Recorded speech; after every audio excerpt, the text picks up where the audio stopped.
Hello guys! My first voiceover video! It's nighttime right now where I live, the most opportune time to record since I'll be undisturbed. It would also be the most opportune time to record musical pieces, but my brother's room is across the hallway from mine, and I don't believe that he'd appreciate me blasting tunes off my keyboard at this hour. So I recently got a cool idea for making OCs. Like, what if I took an inanimate object and turned it into one? Okay, albeit this is not a very original idea. I've seen people do this over the internet. It's probably also how a bunch of Pokémon got made, but I really wanted to do it myself.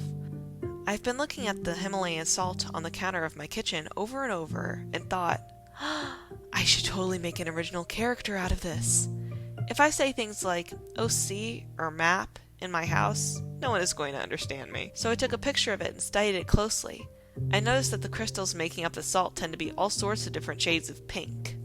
I'm using pink in quotations because I'm very used to coloring with true pink that ranges within red and closer to violet, but this kind of pink ranges more toward orange. In the corner of that photo is the same puppy who's been keeping me from arting, but I love him, so he stays. Originally, because I'm a bit of a Warrior Cats fan, this was going to be a cat, and I was going to heavily base it off of crystal Pokemon that kept popping into my head. But I ultimately decided against this and made it a unicorn since a crystal unicorn would be really cool. I'm also a sucker for a show called Mia and Me, so I knew that I'd be referencing that a bit. Drawing equine creatures is not an activity I'm well associated with. Certainly not as well as drawing cats or dogs, but I figured, hey, as long as you use the references, you'll be fine. Just don't add in too much detail. Well, that didn't work, and my mind kept whizzing out more intricate stuff until I just had enough. I wasn't sure about the armor, but I think it looks good on her. Maybe she was part of an army once? As for her eyes, I really wasn't 100% certain of what I should do here. If you look at a horse's eyes, their pupils are oblong and look like little underscores.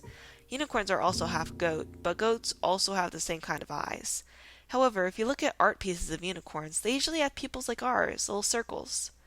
I decided on these to play it safe, and made them teal to counteract the color of the salt.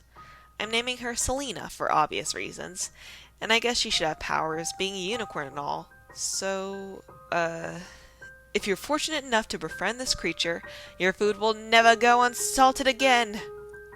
I guess that her salt would be bad for plants, but have the opposite effect on people. If you were sick and ate it, you'd feel better the next day. I still like the first option.